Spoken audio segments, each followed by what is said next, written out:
feel it, BBC Three Counties Radio. It's Tuesday morning, it's the JVS show coming up after 11. I'll be dealing with your consumer problems as always.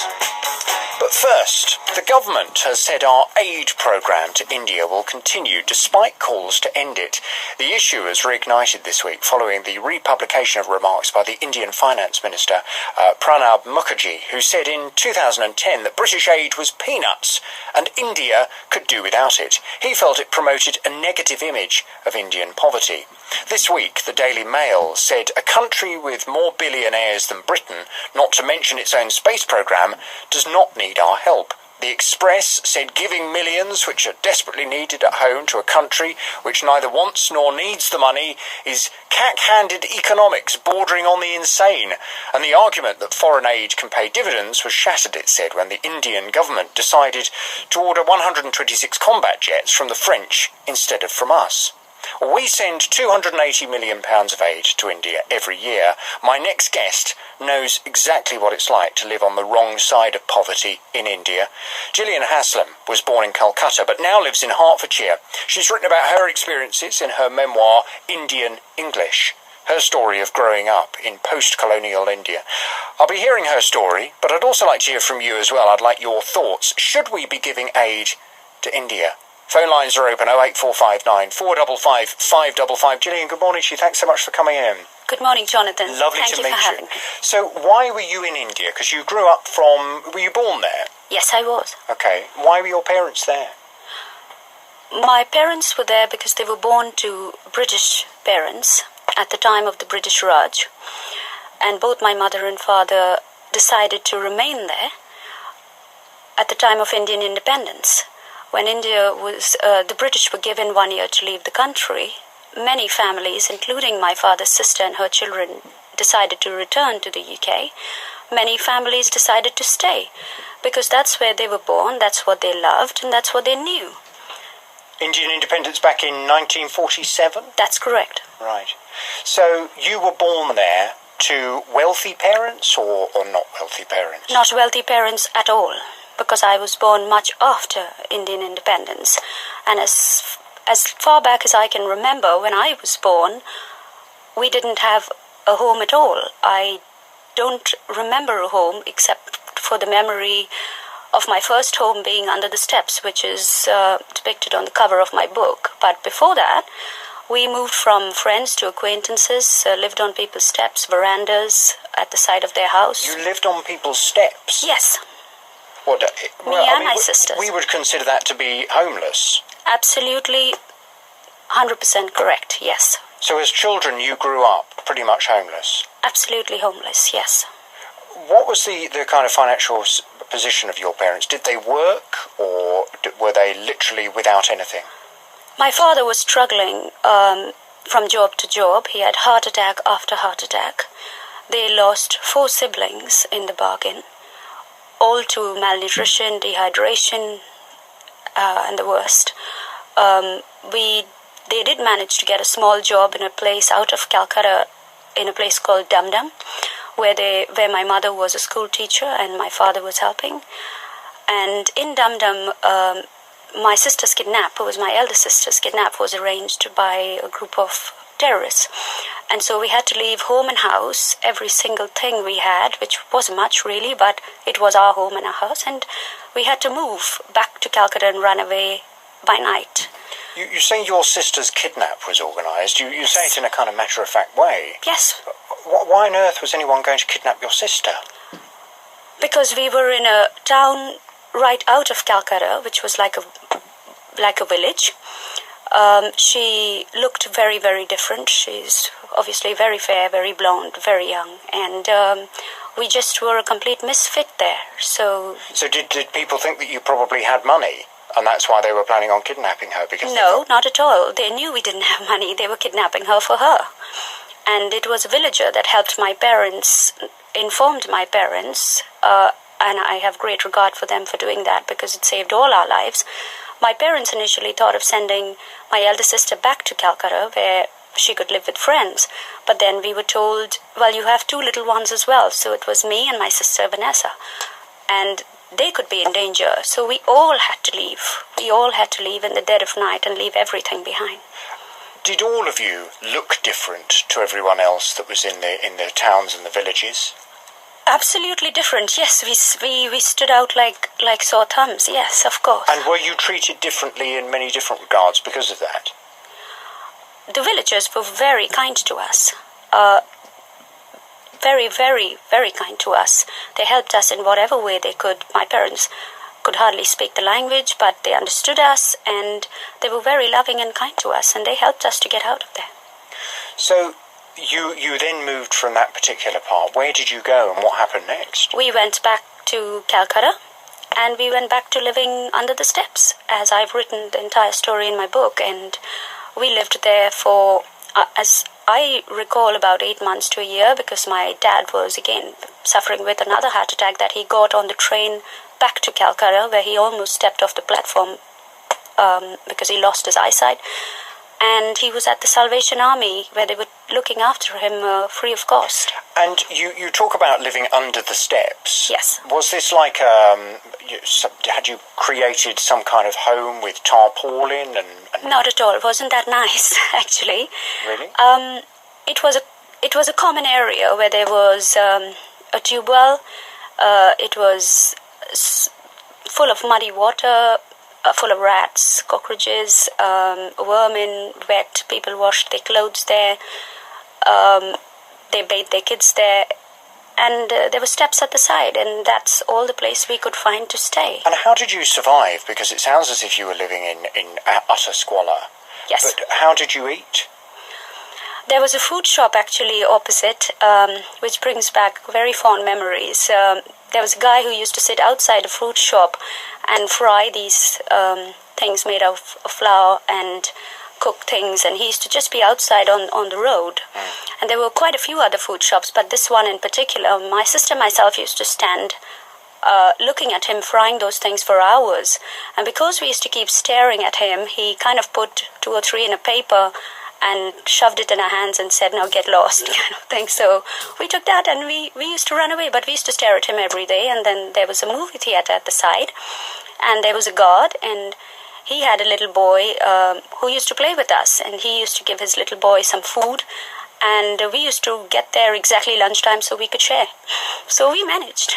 So you had found, you kind of, the old survival techniques kicked in, and you just found ways of eating. And would you take that food back to your parents? My father, as I said, was in the Salvation Army, but my mother used to be out. And when you say he was in the Salvation Army, you mean he wasn't living with you? No, he wasn't. Right. No, he wasn't. But my mother was out and about trying to do odd jobs. He wasn't. But my mother was out and about trying to do odd jobs, chores for people. She was beaten many times. She went through a lot of hardships. She hardly had even a pair of shoes on her feet. But she would try to bring whatever little food home back for us. And she would always say, "My friends have made me eat too much, so this is for you all." But we knew that she hadn't eaten at all. The love of a mother. Yes, and there's a full chapter about that, actually, where I've explained the ultimate sacrifice that she actually... Your father was quite a lot older than your mum. Yes, 22-year age gap between them. Yes. Right. And why do you think? Because there must have been times when she would have thought, she looked at her situation, she's living underneath the stairs, her daughters are, in effect, having to go and beg food. She must have wondered why this was her lot. Or did she? I think she was too focused on trying to feed us and trying to care for us. And they had lost 2 kids before I was born, as I said, to extreme poverty and malnutrition, etc. In Dum Dum, we lost twins, Kimberly and Alan, and we actually had to bury them in tea cases because we couldn't afford coffins. And till the day my mother passed away, she didn't know where they were buried because my father just left with the villagers and put their bodies somewhere. And why did they die? Poverty again. We'll hear what happened next after this.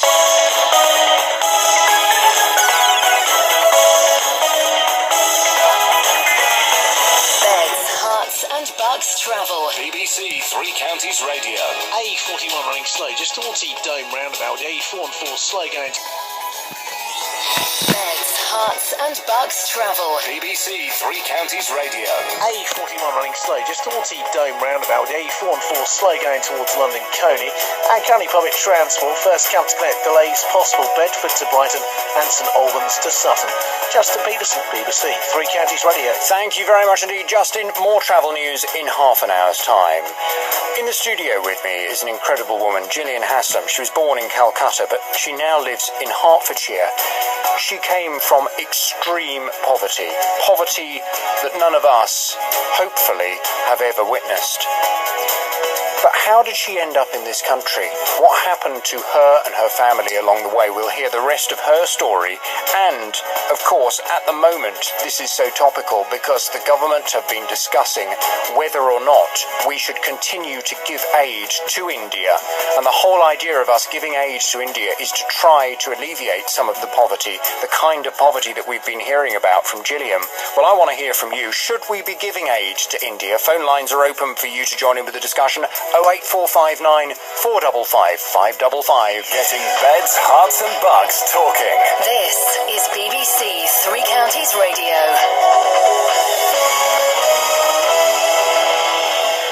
With the headlines, I'm Heather Simons. Dunstable, Letchworth and Luton are among some of the worst towns in the east of England for empty shops, it's claimed today. Figures from the local data company, which compiles an annual study into vacant properties, show Dunstable has over 20% of its shops empty. A review of government accounts has revealed that the Treasury was surprised to learn that nearly £11 billion of unpaid tax was written off by Revenue On FM, AM and online at bbc.co.uk/3counties. BBC Three Counties Radio.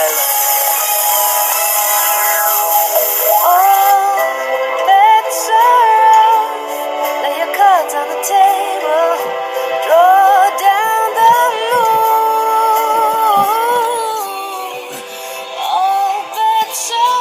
BBC Three Counties Radio.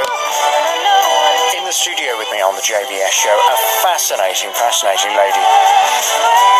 Jillian Haslam from Hertfordshire, but not originally. She grew up in India.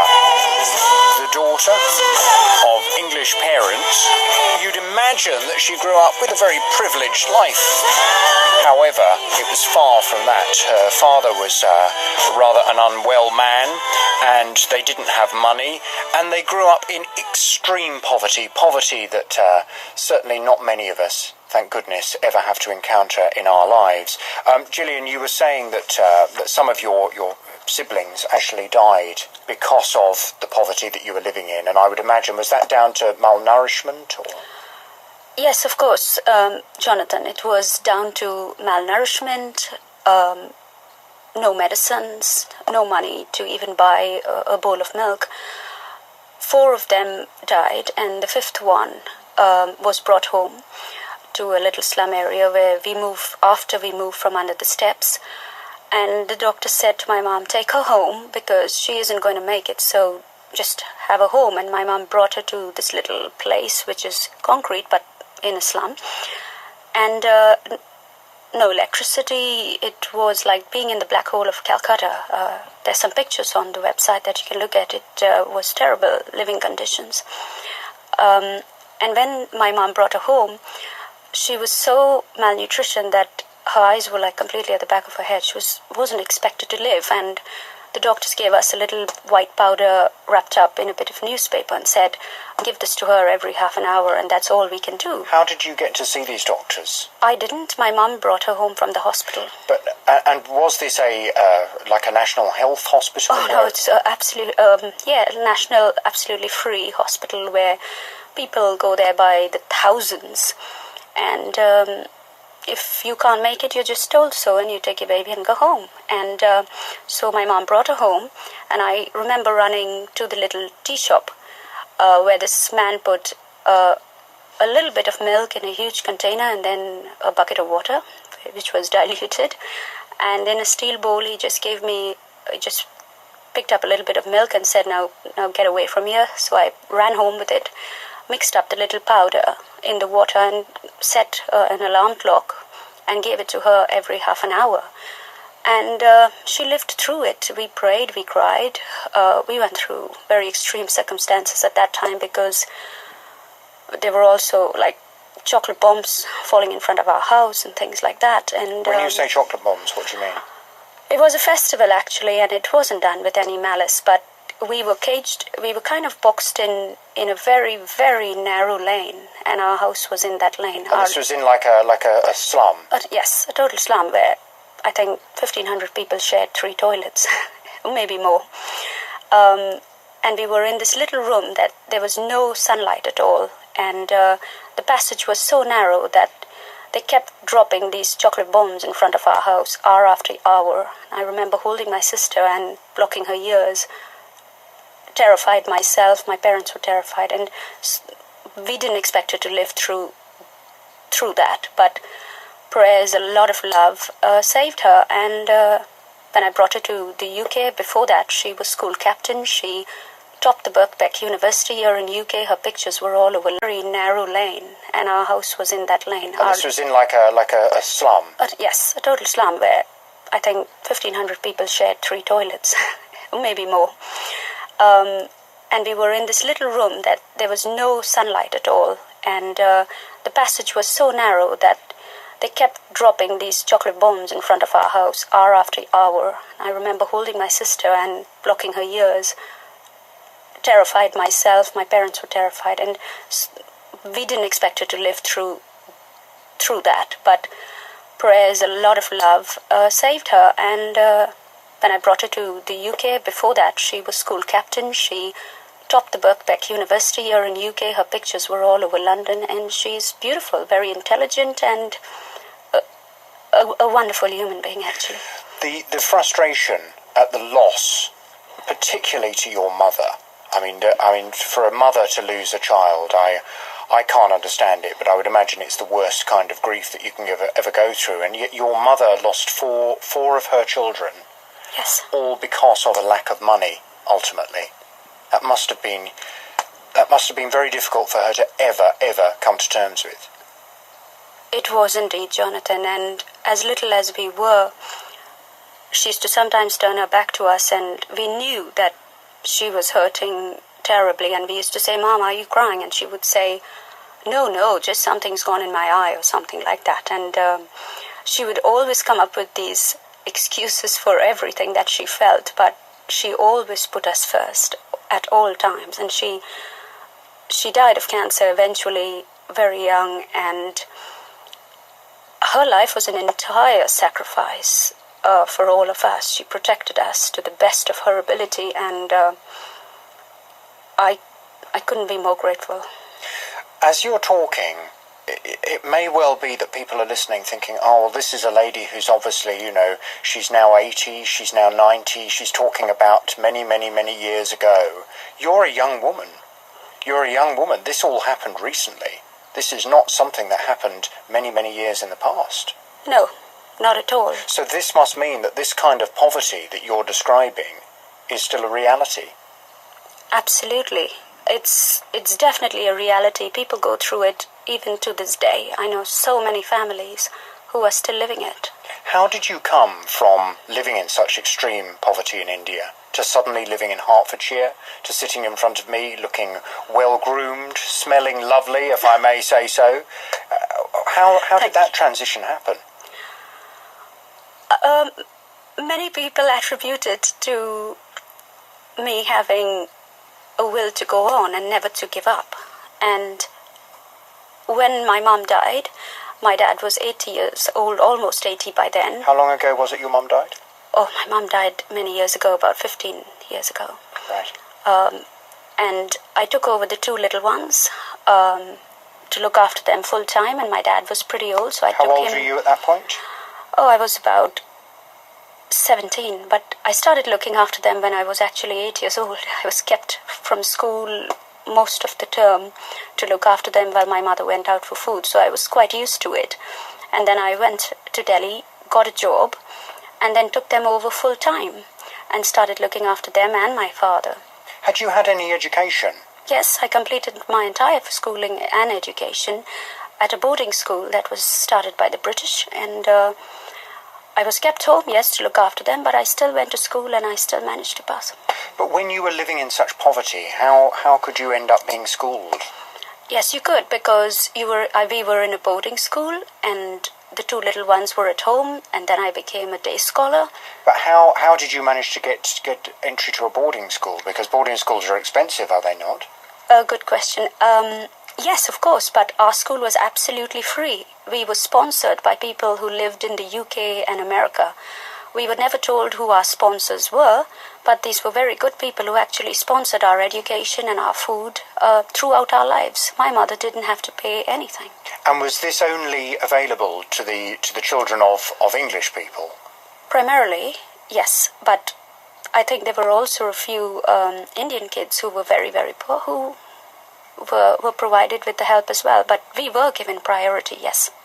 And of course that education, it must have been invaluable, because as you've been telling the story, I've just been thinking, well, you must have had an education, because without an education, there's no way you'd even be able to sit here and talk to me now and tell us the story. Not at all, Jonathan, and I think without an education, I wouldn't have been able to get through a very difficult interview at Bank of America, where I remember being in a hall with more than 100 girls or so to start the whole process, and from tests to interviews and then to finally being selected. And that's what changed my life. The CEO of Bank of America was an incredible man. When he heard my story, he did everything possible to help me, the little ones. He knew my mother had just died, and I told him everything, and he was amazing. He was the one who gave me a huge redundancy, and that's how I got my father's and mother's ancestral papers from the Home Office. That's how I was able to pay for it. And I came out and got some of my family members out. So you then moved to this country how long ago? In the year 2000. Right. Again, you see, this is all so recent, and yet the way you've been telling the story, it just feels as if it's something that must have happened a long, long time ago, and it's not. We're talking 10, 12 years since you left. Yeah. And when you arrived in this country, what was your plan? I mean, obviously you wanted a better life, you wanted to leave the poverty behind, you wanted to start afresh. What did you decide you were going to do? Jonathan, when I was at Bank of America, the CEO made me the head of Charity and Diversity Network, and I worked endlessly with many people from the bank in slums, home for the dying and destitute, mental institutes, deaf and dumb institutes, home for the children, aged homes, and we worked for all my 5 years there. We were out virtually every weekend working tirelessly to try and help and change things. But of course I had a budget. The bank gave me a budget to do so. When I left Bank of America, obviously I didn't have the budget any longer, and my only one wish and desire was to help those people and to go back and to do something for it. But I didn't have the money anymore, so I studied further. I'm now a trainer, a success coach, and a motivational speaker, and I try to earn the money and then do good for the people out there. Of course, the whole issue of giving aid to India has been very much in the news at the moment, and it all seems to have stemmed from the translation, really, of the fact that the Indian finance minister described the £280 million a year that we give India to help with the poverty. He described that as peanuts to India. And I know a lot of the right-wing press in this country have now started to look at this and say, well, this is outrageous. Why are we giving this country £280 million a year? Look at how this country is suffering. Look at how £1 million a year that we give India to help with the poverty. He described that as peanuts to India. And I know a lot of the right-wing press in this country have now started to look at this and say, well, this is outrageous. Why are we giving this country £280 million a year? Look at how this country is suffering. Look at how families in this country are struggling to make ends meet. Why are we giving another country like India so much money? Do you think that aid is still necessary? I very much believe so, Jonathan. For the people who are making these decisions, I'd like to ask them to just imagine a child for a moment suffering with malnutrition, cholera, malaria, polio, meningitis, who are dying in front of their eyes, and then to decide if they're making a noble decision. I don't think so. Well, Peter Bone is one of 3 Conservative MPs who've been calling on the government to aid the end package to India. Unfortunately, he couldn't join us on the programme live, but I was able to grab him before we came on air this morning, and I asked him why he feels we shouldn't continue to give aid to India. Well, I mean, partly, as the Indian minister said, it is a relatively small amount of money, and India is a superpower. It has its own aid programs to other countries. It has a space program, it has a nuclear bomb, it's a major powerhouse. Why on earth should we be giving that country aid? It's a little insulting to the Indians. It's rather like India giving us aid. We would be a bit miffed by it. And, times have moved on since when the aid first went to India, and I think it's a mistake. I think the whole increase in the overseas aid program is a huge mistake at this time, and I think the government's actually got it wrong. Why do you think we are continuing to give aid then? If you say that the Indians don't need it, the government don't necessarily want it, then why are we continuing to give it to them? Well, that's a question that I think should be bowled at the Secretary of State for Overseas Development. I find there is this sort of desire to be the world leading giver away of money to countries. We want to, I think in the words, we want to be the overseas aid superstate. Well, I think that's out of touch with reality, and in these economic conditions, I think it's a big mistake. But also, I think that you don't solve the problem of developing countries by giving them handouts. You do it by freeing up trade. And the fact that the EU has refused to encompass and welcome the Doha round seems to me the real problem. I mean, aid is a fig leaf. If you really want to solve the problem, you increase trade. Do you believe that the aid that we've been giving to India is a way of us trying to secure trade with them? No, well, that's failed. I mean, if that was the way, I mean, it's been a colossal disaster. We've just lost a major fighter contract to the French, and the French do virtually nothing to India in overseas aid.